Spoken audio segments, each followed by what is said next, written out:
ज्ञान सुख। अब ज्ञान अज्ञान सुख दुख आदि कर्म एकांत से कर्म ही करता है, आत्मा नहीं करता। ऐसा सांख्य मतानुयायी कहता है। उसके प्रति पुनः नए विभाग से आत्मा का कथनचित करता तो सिद्ध करते हैं। याद होगा 26 नंबर गाथा जब चली थी, उसमें आचार्य ने कहा था शरीर आत्मा अलग है, एक नहीं है। तो उसने कहा कि जब तीर्थंकरों की मैं स्तुति करता हूँ, भगवान की स्तुति करता हूँ, तो सारी स्तुति तो मिथ्या सिद्ध हो जाएगी। तो कुछ बचा ही नहीं मेरे पास। तो भगवान की स्तुति करता हूँ, चरण स्पर्श करता हूँ, वो छत्र हैं, चमर हैं, भामंडल हैं, और आप भी शास्त्र में लिखते हो कि भक्ति करो, ये करो। तब भक्ति करूँ कि नहीं करूँ, मुझे बताओ। ये भगवान सामने बैठे मेरे, ये प्रतिमा जो है, ये भगवान है कि नहीं है?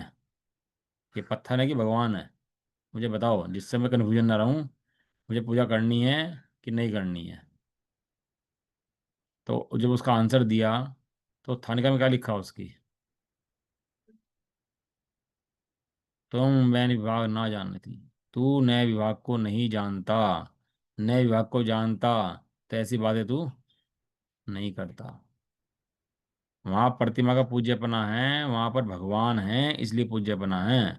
यदि प्रतिमा की स्थापना ना हो, जो प्रतिमा है ना, भगवान, सूर्य मंत्र आदि दे करके स्थापना ना करें भगवान की, तो पूज्य है कि नहीं है? चरण स्पर्श कर सकते हैं, कर सकते उस प्रतिमा के? हैं उसकी अष्टदश से पूजा कर सकते हैं, कर सकते? कि सूर्य मंत्र दिए बिना उसमें भगवान की स्थापना नहीं करते हैं तो उसकी पूजा भक्ति नहीं कर सकते। ऐसा है। लेकिन ये क्या करता है, या तो प्रतिष्ठित को पूजने से लेगा, या प्रतिष्ठित को भी नहीं पूजेगा। यहाँ प्रतिमा की पूजा नहीं है। ये प्रतिमा की साक्षात भगवान की तो पूजा कर नहीं सकता, इसलिए प्रतिमा के माध्यम से पूजा कराते हैं। वहाँ प्रतिमा माध्यम है किसे पूजने का? भगवान को पूजने का, भगवान को देखने का। क्योंकि तो अनादि काल से मति ज्ञानधारी है। और मति ज्ञान का विषय क्या होता है? पांच इंद्रियों और मन की सहायता से जानता है, उसे इंद्रिय कहते हैं। और साक्षात आत्मा को नहीं जान सकती इंद्रियां। साक्षात आत्मा को सामने सिद्ध भगवान बिठा दो इसके, तो इंद्रियां देख नहीं सकती कि यहाँ सिद्ध भगवान हैं।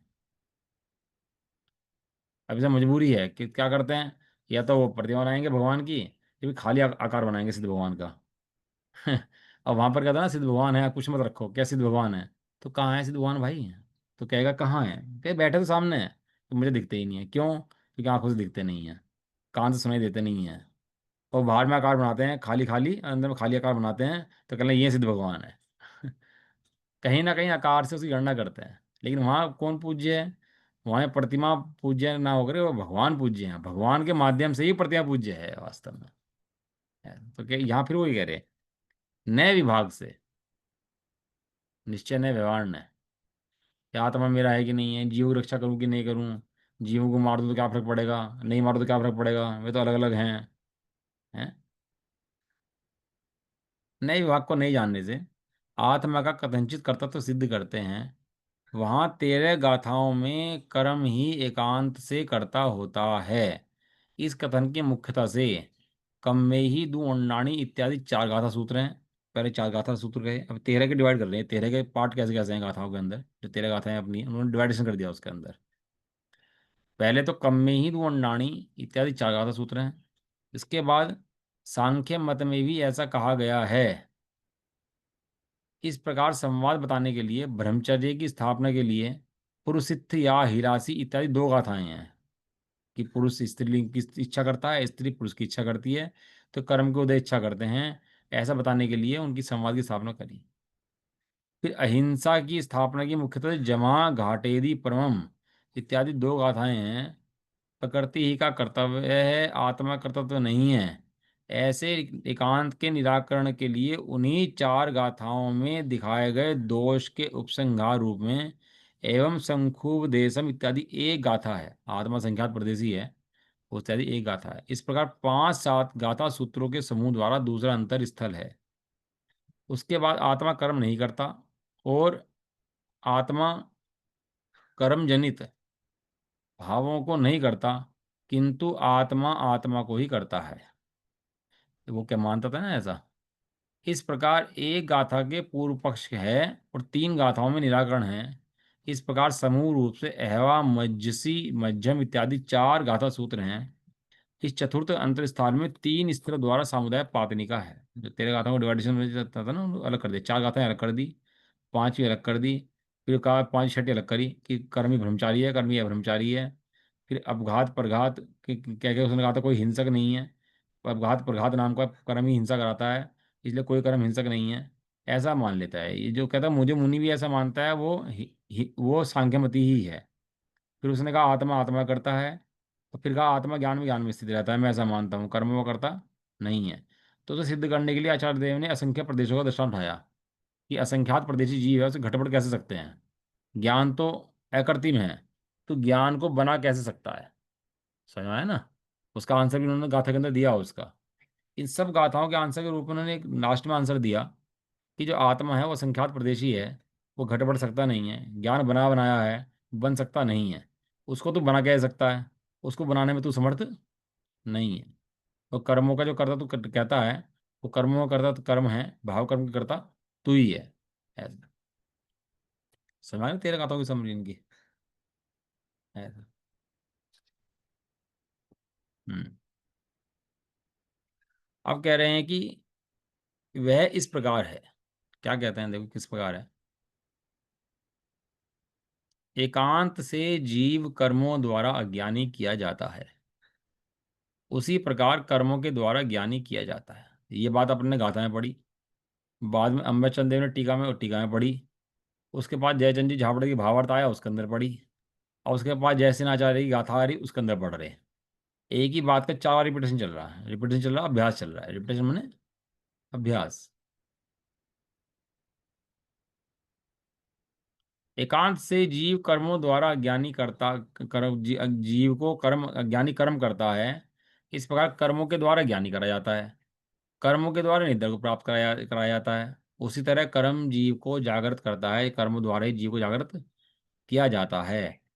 इस प्रकार प्रथम गाथा हुई, जीव कर्मों के द्वारा सुखी किया जाता है, उसी तरह कर्मों के द्वारा दुखी किया जाता है।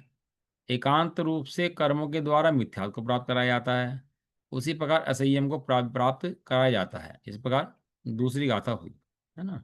दो गाथा हैं। तीसरी गाथा, कर्मों के द्वारा ही ऊर्ध्वलोक, अधोलोक, मध्य लोक में परिभ्रमण कराया जाता है। तो अन्य जो कुछ भी शुभ अशुभ रूप हैं, वह सभी कर्मों द्वारा ही कराया जाता है। इस तरह तीसरी गाथा पूर्ण हुई।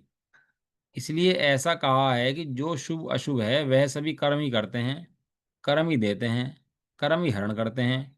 इसलिए सभी जीव एकांत से अकारकता को प्राप्त होते हैं। ये चार गाथाएं आ गई ना इस तरह की। अज्ञानी ज्ञानी जीव करता है, सुखी दुखी जीव करता कर्म करता, ज्ञानी अज्ञानी कर्म करता है, सुलाता जगाता कर्म है, सुखी दुखी कर्म करता है, संयमी असंयमी कर्म बनाता है, ऊर्ध्वलोक मध्यलोक अधोलोक में कर्म भरमाता है, शुभ अशुभ रूप कर्म करता है, कर्ता देह कर्म है, देता कर्म है, हरता कर्म है। इसलिए जीव तो अकारक है। हम्म। और उसके जीव के कर्म का भाव होता है, कर्म के अभाव होने से संसार का भाव होता है, जो कि प्रत्यक्ष विरुद्ध है। इस प्रकार कर्मों के एकांत रूप कर्तृत्व के दोष की मुख्यता से चार गाथा सूत्र पूर्ण हुए। एकांत रूप से पढ़ी रहा हूँ, इसका बहुत खुलासा इसका हो चुका कई दिनों में, इसको तो पढ़ी रहा हूँ बस, अब जो है ना समझ लो इस बात को। एकांत से कर्म ही करते हैं, पांचवी गाथा चल पड़ी अब जा। एकांत से कर्म ही करते हैं, इस पूर्वोक्त अर्थ को श्री कुंदकुंदाचार्य देव सांख्य मत के संवाद को दिखाकर पुनः समर्थन करते हैं। हम जो कहते हैं सो दोष बुद्धि से नहीं कहते हैं। ये सांख्य मति को मतलब कुंदकुंदाचार्य देव क्या करे, सांख्य मति के समर्थन में कुंदकुंदाचार्य देव गाथा लिख रहे ये कहना चाह रहे हैं। मतलब पहले शत्रु के साथ मिलकर के पहले तू बता भाई तेरे अंदर में क्या क्या छिपा हुआ है।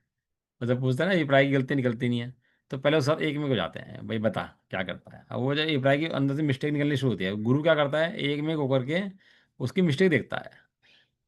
ये डॉक्टर होता है ना, मरीज से बिल्कुल एक में हो जाता है, वकील हो जाता है एक में हो जाता है, बताओ भाई समस्या क्या है, समस्या बताओ तुम्हारी। तो ऐसे ही उससे एक में होता है, बता भी तेरी बात है क्या। तो लिखना तो कुंदुचार्य को ही है, कोई सांख्य मत का लिखा हुआ शास्त्र नहीं है। लिखा हुआ शास्त्र आचार्य कुंदकुंद देव का ही है। ठीक, कुंदकुंद देव सांख्य मति के संवाद को समर्थित कर रहे, समर्थित कर रहे हैं मतलब उसके संवाद को लिख रहे हैं। क्या कह रहे हैं। हम्म, एकांत से कर्म ही करते हैं। इस पूर्वोक्त अर्थ को श्री कुंदकुंदाचार्य देव सांख्य मत के संवाद को दिखाकर पुनः समर्थन करते हैं। वो क्या कहता है कि हम जो कहते हैं सो द्वेष बुद्धि से नहीं कहते हैं। कर्म करता हारदा हम द्वेष बुद्धि से नहीं कहते। आपके मत में भी कहा है कि पुरुष वेद नामक कर्म एकांत से करता होकर स्त्री वेद कर्म की अभिलाषा करता है, और स्त्री वेद नामक कर्म पुरुष वेद की अभिलाषा करता है, और जीव ऐसी अभिलाषा नहीं करता है। आपका धर्म जो है उसके अंदर भी ऐसा लिखा गया है, ऐसा तो नहीं है आपका नहीं लिखा गया। तो आप जो कहोगे वो तो सत्य हो जाएगी, और हम जो कहेंगे सत्य हो जाएगी। ये बात तो अच्छी नहीं है। आपका खून तो खून है और हमारा खून पानी है। ये बात तो सही नहीं है। हम तो आप ही की सुन के कह रहे हैं, आपसे पढ़ा है हमने, शास्त्र पढ़े हैं हमने। अब जो जीव जैनी है, शास्त्राभ्यास करते हैं, उनके भी मिथ्यात्व का अंश पाया जाता है। अब उनका वर्णन करते हैं। सातों दिखा लिखा नहीं लिखा है टोटमल जी ने। अब जिसे अपनी भूल निकालने की इच्छा हो, जिसे लगता हो भैया मेरे संसार का जो एक इंद्रिय निगोद बैठा हुआ मुझे, उसका भाव करके मुझे मोक्ष प्राप्त करना हो, तो तीन बातों को सुनेगा और समझेगा। बाकी तो आ जाएगा, टाइम पास कर जाएगा। एक पेड़ था, और पेड़ सोचने लगा भैया मैं तो संसार बहुत दुख है संसार के अंदर, यहाँ कोई मकोड़े काटे हैं, चिड़िया काटे हैं, पत्ते काटे हैं, भैया मुझे तो भाव करना है संसार का। ये मैं बहुत परेशान हूँ। तो क्या करूँ भैया मैं? उसने पत्ते झाड़ दिए अपने सारे, सारे पत्ते अलग कर दिए। कहने लगा अब कोई ना जानवर आएगा ना कुछ आएगा, अब मैं सुखी हो जाऊंगा। थोड़े दिन में मौसम बरसात का आया, पत्ते दोबारा आ गया, और वो दुखी होने लगा। फिर सोचने लगा पत्ते तो मैंने झाड़ दिए, ये टहनियाँ झाड़ूं। टहनियाँ झाड़ दी अगली बार, टहनियाँ फिर आ गई। उसके बाद डाल झाड़ दूं, डाल फिर आ गई। और टहने वो बड़े बड़े जो होते हैं उसका लगे वो झाड़ दूं, वे झाड़ दिए। ये जो लंबी लंबी लटे लटकी हुई हैं झाड़ दूं, वो झाड़ दिए।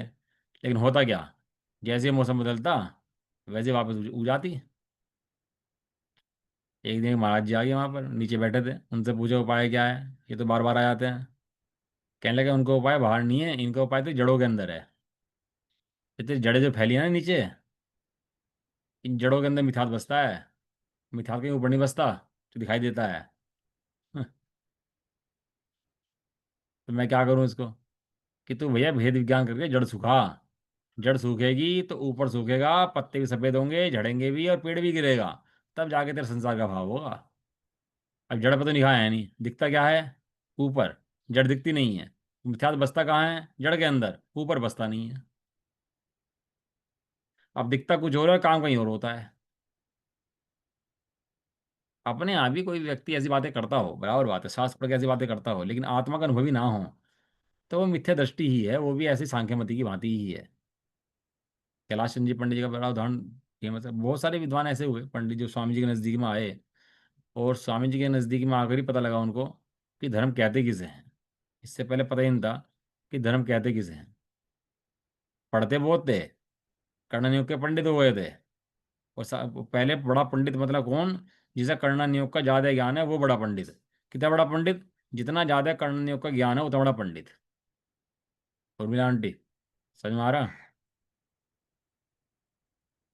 वीडियो बंद कर रखा है, वीडियो कर लो अपना। जितने ज़्यादा कर्ण नियोग पढ़ा दे, वो तो बड़ा पंडित माना जाता था। ये तो स्वामी जी के पास आके पता चला कि जो आत्मा को नहीं जानता वो पंडित होता ही नहीं है, वो मूर्ख होता है। 11 नूपुर भी पढ़ ले तो ये आत्मज्ञान भी अजान है?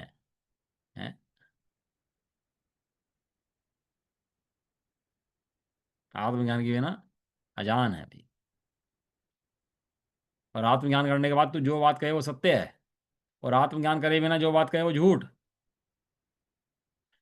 शास्त्र पढ़ दे पूरा का पूरा वही बात बता दे। टोडरमल जी ने ऐसा लिखा है, नपुंसक जो होता है ऐसा भांड जो होता है ऐसा नृत्य कर दे कि अन्य जीवों को काम वासना उत्पन्न हो जाए, लेकिन स्वयं तो वो नपुंसक भांड ही रहता है। शास्त्रों को पढ़ करके ऐसा स्वाध्याय कर दे करा दे कि दूसरा समय दृष्टि हो जाए, ये स्वयं तो मिथ्या दृष्टि रह जाता है।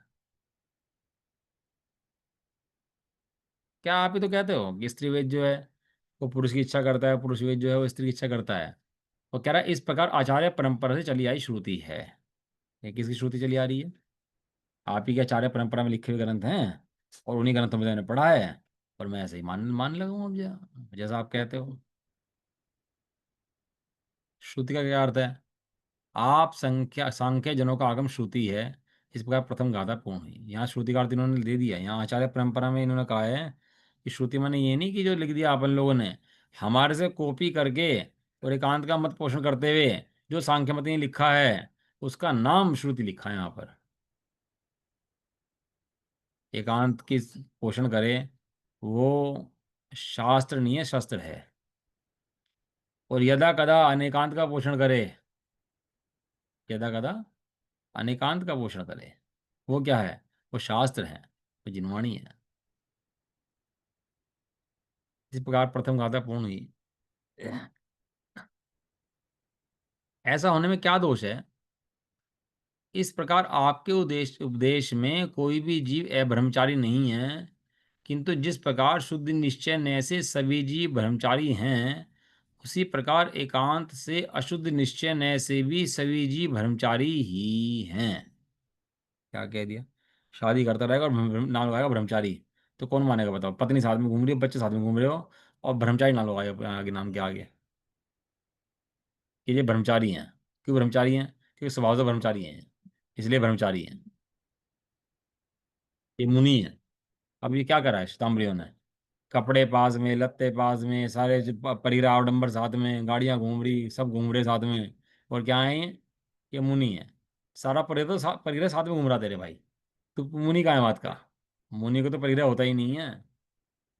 और तू ऐसा मुनि मान करके अहित किसका किसका करता है? ये बता, नुकसान किसका है? ये नए जो होते हैं ना, नए कहीं बाहर में नहीं होते, कहीं बाहर में डोलते हैं उन्हें। ये जीव की ज्ञान की परिणति का नाम ही नए है। ये नए क्या है? कहाँ होते हैं नए? ये नए ज्ञान में तो होते हैं। ज्ञान में जो पर्याय चलती है प्रति समय, एक एक पर्याय के अंदर नए लगते हैं उसके अंदर। इसका नाम नए है। कहीं बाहर में नए डोलते हो, इसका नाम नए नहीं है। ये जीव का अंतर में ज्ञान परिणमन है। उस ज्ञान परिणमन में वो क्या मानता है और कैसा मानता है, उसके अंदर जाकर के नए लगते हैं, वहां पर जाकर के। वो तो मान लिया उसने, सब्जी ब्रह्मचारी है भैया। भाई गाय का बंटवारा, कहने लगा गाय आगे से तेरी पीछे से मेरी। कहने लगा पीछे दूध खिलाता रहे, मैं दूध निकालता रहूं पीछे बैठ करके। भाई भाई में से वाड़ लिया गाय का। मुंह मुंह तेरा, पीछे का थन मेरे। अब खिलाने का काम तेरा है, थन तो दूध निकालने का काम तो मेरा है।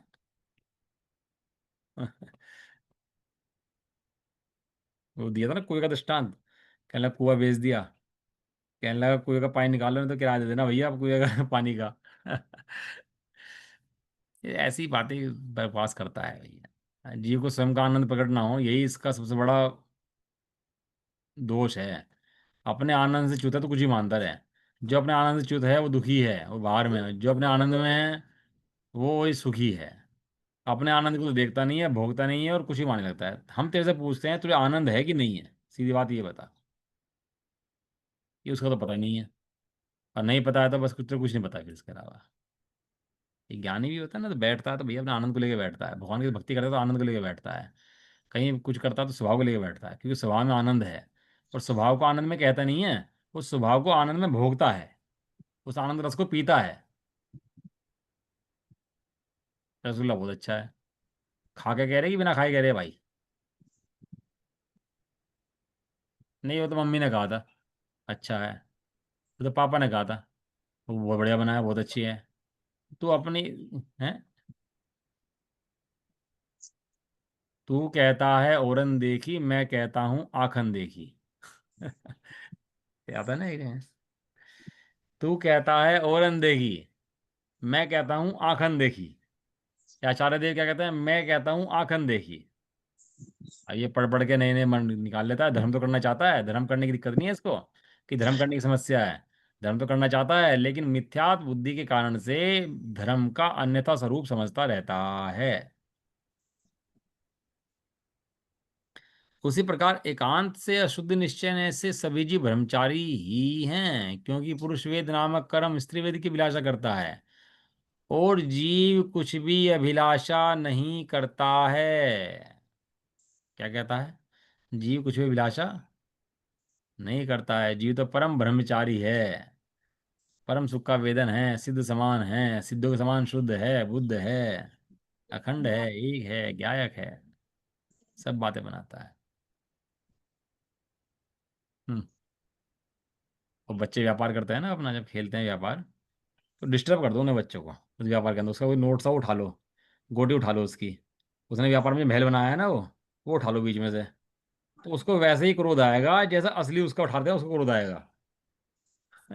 उसके क्रोध में फर्क नहीं होगा दोनों के। वो जो है ना, बैठा है बच्चा, खेल रहा है, कुछ भी खेल रहा है, लूडो खेल रहा है, व्यापार खेल रहा है, और बिगाड़ दो उसको आप बीच में से ही, तो कैसा लगेगा? वो कहाँ मान रहा नकली है ये, वो तो उसको असली मान के व्यापार कर रहा है। वो गुड्डे गुड्डे की शादी करते हैं ना बच्चे, अब गुड्डे को हटा दो तुम, गुड्डा मार दिया हमने तो भाई, तो रोने बैठ जाएगी वो लड़की, कि गुड्डे को मार दिया, गुड्डा मर गया, रोने बैठ जाए वो। समझता ही नहीं है असली का नकली का फर्क क्या है, असली क्या है नकली क्या है। जिस दिन ये असली नकली का फर्क समझ आ जाएगा, असली की पहचान हो जाएगी, उस दिन असली सुख का भोक्ता हो जाएगा। और जब तक असली सुख की पहचान करके असली सुख का भोक्ता नहीं बनेगा, अपने आनंद रस का वेदन नहीं करेगा, तब तक बाहर इंद्रियों का कषाय का वेदन करता ही रहेगा, दुख भोगता ही रहेगा। बचने का कोई उपाय है नहीं। अज्ञानी सदाकाल अज्ञान का वेदन करता है, और ज्ञानी सदाकाल ज्ञान का वेदन करता है। पढ़ो गाथा है। मैंने बड़े पंडित से पूछ लिया, मैं क्या पता लगे हम सच सही है कि नहीं है। तो बड़े बोले, तू अपने सुख से पूछ ना, मेरे से क्या पूछता है, तू सुखी है कि नहीं है। कारण दोगे तो कार्य आएगा, ये बोले मैं। कारण दोगे तो कार्य आएगा, तुम्हें कार्य से पूछ। तो कार्य क्या है? कार्य तो आनंद है। कार्य क्या है? कार्य तो आनंद है। हम तेरे से तू हमारे से पूछता है, हम तेरे से पूछते हैं। तो पूछता है मैं सम्यदृष्टि हूँ या नहीं हूँ, बहुत लोगों को क्वेश्चन रहता है, पता नहीं सम्यदृष्टि हो गया नहीं हो गया, सम्यदर्शन है कि नहीं है। वो क्वेश्चन पूछता है, मैं सम्यदृष्टि हूँ कि नहीं हूँ। तो उससे उल्टा क्वेश्चन पूछना है कि भाई तू सम्यदृष्टि है, तो तू आनंद है कि नहीं है, तू अपना आनंद बता। तुझे आनंद होगा तो बता देंगे तो सम्यदृष्टि है कि नहीं है। नहीं तो आप बताओ तो मैं सम्यदृष्टि हूँ कि नहीं हूँ, बस। आप सर्टिफिकेट दे दो, तो सर्टिफिकेट तो सही है, और सर्टिफिकेट नहीं मिला तो वो दुखी हो जाएगा उसके बाद। अपने आनंद से पूछ, अपने आत्मा से पूछ, तू सुखी है कि नहीं है। ऐसा आपका पूर्व कथन है, किंतु वह प्रत्यक्ष विरुद्ध है। इस प्रकार अब्रह्म कथन रूप के दो गाथाएं पूर्ण हुई। ठीक है ना, गाथाएं ये 6 नंबर गाथा होगी। अब आगे कह रहे हैं।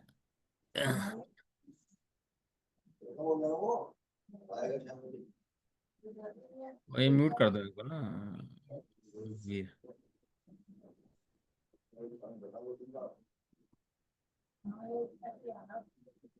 कर रहा हूँ मैं। जिस कारण से प्रकृति कर्ता होकर अन्य के कर्म का नाश करती है, और दूसरे के कर्म द्वारा उस प्रकृति का भी नाश किया जाता है, जीव किसी का घात नहीं करता। पहले तो जीव को कहा ब्रह्मचारी है, वो तो कहने लगा भैया जो जो ब्रह्म के भाव आ रहे ना, ये मेरे नहीं आ रहे, ये तो कर्म को देखा आए। मैं बैठा हूँ अभी तो नहीं आ रहे, कर्म को देखा आ जाए तो आ जाएंगे। मैंने क्या करता हूँ अभी, वो तो बाधा का पूरी हुई। अब नहीं गाथा उठाई कि दूसरे की हिंसा जो करता है ना, वो हिंसा मैं थोड़ा ना करता हूँ। ये प्रघात नामक कर्म है, उससे हिंसा होती है। अब हाथी चलता तो उसे चलने चीटी मरेंगी मरेंगी भाई, उसका शरीर ऐसा है। उसकी हाथी की गलती क्या है इसके अंदर? कोई गलती नहीं है हाथी की। हम्म। जिस कारण से प्रकृति माने नेचर, नेचर माने वो कर्म को प्रकृति कहते हैं, वो कर्ता होकर अन्य के कर्म का नाश करती है, और दूसरे के कर्म के द्वारा उस प्रकृति का भी नाश किया जाता है, जीव किसी का घात नहीं करता। इस अर्थ से जैन मत में प्रघात नामक कर्म कहा गया है। तुम सांख्य मत की बात क्यों कर रहे हैं? तुम तो अपनी बात करो, जैन धर्म की बात करो। तो जैन धर्म में भी एक कर्म आया है जिसका नाम प्रघात नामक नाम कर्म है। एक जगह वो चल रही थी क्लास उनकी, ये है ना ब्रह्म कुमारी इसकी, और ब्रह्म कुमारी से पढ़ा रहा कि देखो ये चैतन्य ने कुछ ज्योति कह दिया, ज्योति पुद्गल की है, इन आचार्यों ने भी, जैन धर्म के आचार्यों ने भी, और जैन उसको जीव को पुद्गल में घटित करा, ज्योति ज्योति कह करके। अब वो आत्म ज्योति कहा था, चैतन्य ज्योति कहा था, तो ज्योति को माना पुद्गल की, और आत्मा को मिला रहा उससे। अरे भैया उदाहरण के रूप में ज्योति को प्रकाश के रूप में स्थापित करके चैतन्य दिखाया था, लेकिन अपनी मान्यता पुष्ट करने के लिए उसको पुद्गल जोड़ रहा है उसको। देखो जैन धर्म में भी ऐसा कहा है कि जीव पुद्गल में है, पुद्गल जीव में है। ज्योति कह दिया ना। और ज्योति पुद्गल है, तो आत्मा ही पुद्गल हो गया। अब कौन क्या लिखे हैं आचार्य देव, इसलिए कहा भैया अव्यक्त है।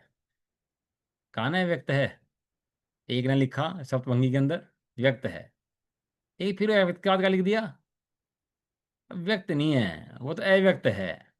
अव्यक्त है माने अनुभव में व्यक्त है, शब्दों में अव्यक्त है। तो मीठा क्यों लिखना चाहिए? मीठे के बारे में लिखो भैया, मीठे का वर्णन कर दो। लिखो मीठे के बारे में। कैसे लिखेगा मीठे के बारे में? कितना लिखेगा मीठे के बारे में? लिख सकता है? अव्यक्त है ऐसा। हम्म। तो जैन धर्म में भी प्रघात नामक नामकरण कहा है, परंतु जैन मत में जीव हिंसा भाव से परिणमित होता है तथा प्रघात नामक कर्म सहकारी कारण निमित्त होता है। इस प्रकार विरोध नहीं है। जैन धर्म में हिंसा भाव से जीव परिणमित होता है और वो प्रघात नामक कर्म वो सहकारी है। इस प्रकार विरोध नहीं है। इस प्रकार प्रथम गाथा हुई है। तो इसमें क्या दोष है फिर? पहली गाथा हुई ना प्रघात नामक कर्म। तो इसमें दोष क्या होता है? तो कहते हैं प्रथम तो शुद्ध पारिणामिक परम भाव ग्राहक शुद्ध द्रव्यार्थिक नय से जीव अपरिणामी है। जीव किसी परिणाम का करता नहीं है। कौन से नय से? शुद्ध पारिणामिक परम भाव ग्राहक शुद्ध द्रव्यार्थिक नय से जीव अपरिणामी है। व्यक्ति होता है ना, ऑफिस में बैठ के बॉस बना रहता है, मैं बॉस हूँ, और बैठ के कोई कुछ कह दे तो नाक में मक्खी नहीं बैठने देता। और घर में आते ही कुछ घर का काम होगा, झाड़ू का पोछेगा तो करने लग जाएगा। तू वहाँ मक्खी नहीं बैठने दे रहा था, और तू घर में आते ही काम करना शुरू कर दिया, तूने बीवी बच्चों की घर की सेवा करनी शुरू कर दी, ये तो मक्खी नहीं बैठने देता। कह रहे भैया विविक्षा है। वहां मैं साहब हूँ और घर में मैं पति हूँ, पिता हूँ। तो ये बदला ना, तो ये बदलते ही सारा रूप बदल जाता है उसका। लेकिन वो तो व्यक्ति तो वही है ना, व्यक्ति तो नहीं बदलता। इसलिए कहते हैं प्रथम तो शुद्ध पारिणामिक परम भाव ग्राहक शुद्ध द्रव्यार्थिक नय से जीव अपरिणामी है, हिंसा परिणाम से रहित है। ऐसा जानागम में कहा गया है। बराबर बात है। कुछ फर्क आया दोनों की बातों के अंदर? हम्म, जो बात वो सर्वथा मान रहा था उसी बात को यहाँ शुद्ध द्रव्यार्थिक नय से कहा गया है। ऐसा जानागम में कहा गया है। कैसा कहा गया है? सव्य शुद्धाओ शुद्ध नया। बात आ गई ना, सव्य शुद्धाओ शुद्ध नया। अर्थात शुद्ध नय से सभी जीव शुद्ध हैं, ऐसा आगम का ही वचन है। वह व्यवहार, परंतु व्यवहार नय से जीव परिणामी है। वही जीव जो शुद्ध नय से शुद्ध बुद्ध अखंड है, वही जीव व्यवहार नय से परिणाम स्वभावी है। जो अपरिणाम स्वभावी है वही परिणाम स्वभावी है। लोगों को ये गणित समझ में नहीं आया, और जब तक मोह का उदय है ये गणित समझ में आ सकता भी नहीं है। अभी तो ये समझाना भारी पड़ रहा, एक द्रव्य दूसरे द्रव्य करता नहीं है। अभी तो आज लड़ाई किसी भी और चीज की नहीं है। अभी तो एक द्रव्य में तो बाद में लाएं उसको, कि तू द्रव्य करता नहीं है, तू द्रव्य पर्याय करता नहीं है, पर्याय द्रव्य करता नहीं है। अभी तो ये बात तो बाद में आए। पहले तो एक द्रव्य दूसरे द्रव्य करता नहीं है, ये बात समझानी भारी पड़ रही है। ये शरीर आदि पुद्गल द्रव्य का तू करता नहीं है, कर्म तेरे करता नहीं है, तू कर्मों करता नहीं है। अभी दो द्रव्यों के अंदर जो अत्यंत भाव है, कौन सा भाव है? दो द्रव्यों के अंदर जो अत्यंत भाव है, अभी तो वो पढ़ाना भाई पड़ रहा। प्राग भाव प्रध्वंस भाव तो वहां पढ़ाए, बाद में नंबर लगेगा। कि प्राग भाव प्रध्वंस भाव एक द्रव्य की पर्याय में लगता है, और अत्यंत भाव दो द्रव्यों में लगता है, और अनन्य भाव दो द्रव्य की पर्याय में लगता है। अभी तो प्राग भाव प्रध्वंस भाव तो तुझे बाद में लेके जाए। पहले तो ये स्वीकार कर ले कि दो द्रव्य में एक द्रव्य दूसरे द्रव्य कुछ करता नहीं है। कुछ करने की गुंजाइश दो द्रव्यों में नहीं है। दोनों द्रव्य स्वयं अपना अपना परिणाम करते हैं, एक दूसरे का परिणाम कराते नहीं है। ये तो बात मान ले भाई तू पहले। हम्म, अभी तो इतनी भ्रांति बहुत बड़ी बैठी हुई है। आचार्य देव कह के थक गए, लेकिन इतनी बात मानने तैयार नहीं है।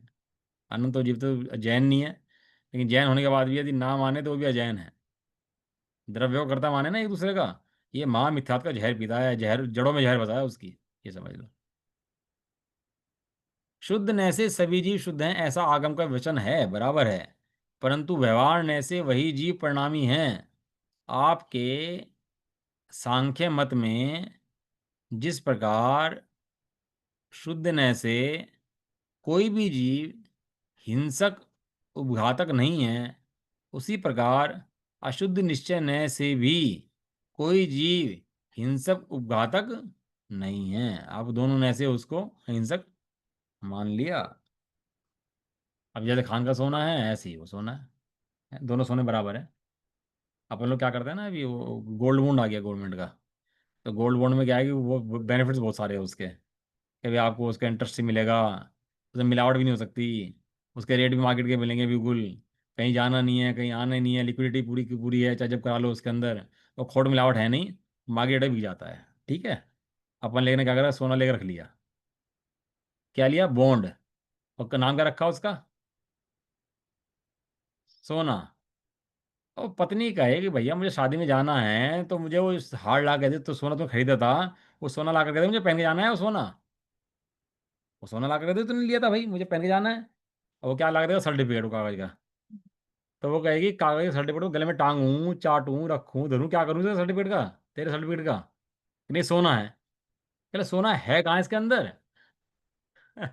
उसे क्या दिख रहा है उसके अंदर? सोना। वो पैसे को सोना मान रहा। अब पत्नी को चाहिए यूज करने के लिए, तो क्या सोना है कहाँ इसके अंदर? सोना दिखा। तो पत्नियां कह देती हैं, खोट होगी होगी, मिलावट होगी होगी, मेकिंग चार्ज लेगा लेगा, इंटरेस्ट नहीं मिलेगा नहीं मिलेगा, मुझे कोई मतलब नहीं है, मुझे तो भाई सोना ला के दे पहनने के लिए शादी में। इन सब से मेरा काम नहीं चलता। ऐसे ही शुद्धात्मा को लेके बैठ गया। अब प्रयोग कैसे कर शुद्धात्मा को? शुद्धात्मा को क्या करा? लेके बैठ गया। अब वो कहे, आचार्य प्रयोग तो कर इसका। कह रहा प्रयोग क्या करूं, ये रहा सर्टिफिकेट। कह रहा था सर्टिफिकेट क्या करेगा भाई, ये सर्टिफिकेट तो यूज कर सकता नहीं, कुछ कर सकता नहीं, इसका बस रखा है बना करके। तो करे ऐसी आत्मा रखा है, आत्मा तो शुद्ध बुद्ध सबका है, रखा है, ये प्रयोग तो कर भाई इसका। उपयोग प्रयोग करता नहीं है, और बस अपने हिसाब से मान्यता बना लेता है। ऐसा है। चलो ये हार दिन लाता है, मैं डला ले आऊंगा सोने का। कहते डले का मैं करूँ क्या इसका? ईंट में से कटवा के डला ले आया, हमें नहीं चाहिए ये। हमें तो हार दे, कंगन दे। ये काम आएंगे। ऐसे ही आत्मा परिणामी है, उसका जो आनंद है वो काम में आएगा। वो रखा हुआ आत्मा भले ही सोने का पिंड बना हो, वो काम में नहीं आएगा। समय तो हो गया देखो, है ना? थोड़ा टाइम पे जल्दी आया करो, सुबह का टाइम 5 बजे क्लास शुरू हो जाती है। और टाइम थोड़ा सही रखो, लेट शुरू होता है ना तो फिर टाइम कटता है उसके अंदर, क्योंकि क्या है, बाकी भोगों के लिए तो समय पूरा है अपने पास। थोड़ा स्वाध्याय का समय जबरदस्ती पूरा कर लगाना पड़ेगा अपना, बलपूर्वक। 5 बजे आ जाएगा टाइम पे, है ना? इसका पैर को पढ़ लेते हैं, फिर आगे कल पढ़ेंगे। कल पूरा करने की कोशिश करेंगे इसको।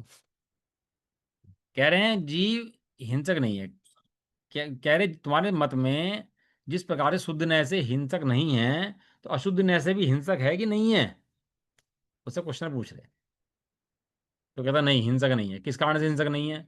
क्योंकि एकांत से कर्म ही अन्य कर्म का नाश करता है। लड़ाई कर्मों की है, जीवों की नहीं है। एक कर्म दूसरे कर्मों का नाश करता है, तो कर्मों में लड़ाई है, जीव की लड़ाई आपस में कोई नहीं है। यह स्पष्ट है। आत्मा नाश नहीं करता, ऐसा पूर्व सूत्र में कहा है।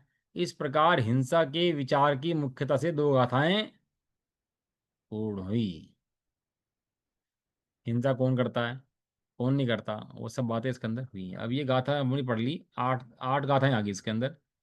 अब इसके अंदर 9, 10, 11, 12, 13 5 गाथाएं रहेगी, जिसमें वो कहा कि प्रकृति ही करता है, प्रकृति जीव कारक है। वो सब असंघात पदेश वाला दृष्टांत आएगा अभी इसके अंदर, है ना? सारा जितना गणित है ना, वो नए विभाग के अंदर है। जीव नए विभाग को नहीं जानता, बस हमें तो आत्मक अनुभव नहीं हो रहा। हम तो दुखी हो रहे। हम तो इतना पढ़ रहे हैं, 6 6 घंटे स्वाध्याय कर रहे हैं, और हम तो लग लग के परेशान हो गए। हम तो पूजा कर रहे हैं, हम पाठ कर रहे हैं, ये कर रहे हैं, वो कर रहे हैं। सबका जवाब एक ही है भैया, तू नए विभाग को नहीं जानता। कोई व्यवहार की क्रियाएं करके धर्म मान रहा अपने आप को, कोई स्वाध्याय करके धर्माता मान रहा अपने आप को। हम तो भैया सही रहते हैं, हम किसी को कुछ नहीं कहते। हमें तो भाई इससे मतलब है भैया। कोई ऐसे धर्म माता मान रहा अपने आप को। लेकिन ये सारे मिथ्या दृष्टियों की ही कैटेगरी हैं, इनमें धर्मात्मा कोई भी नहीं है। धर्मात्मा कौन है? जो आत्मा को जानता है वो धर्मात्मा है। आत्मा को जानता है मतलब अनुभव करता है, वो धर्मात्मा है।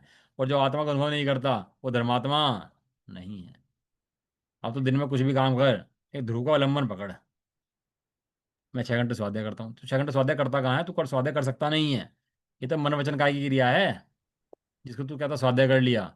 ये मन वचन काय की क्रियाओं को करता तू हो सकता भी नहीं है, क्योंकि तू श्रद्धान ज्ञान चारित्र में आत्मा है। तू अपने आत्मा का करता है, इन बाह्य मन वचन काय का करता तू कदा भी हो सकता नहीं है। ऐसा। चलो, निज निधि निज में बताई, है अनंत विकार है इसके लिए जो। निवा निवा को वंदना सतवार है। नवाणा होगा।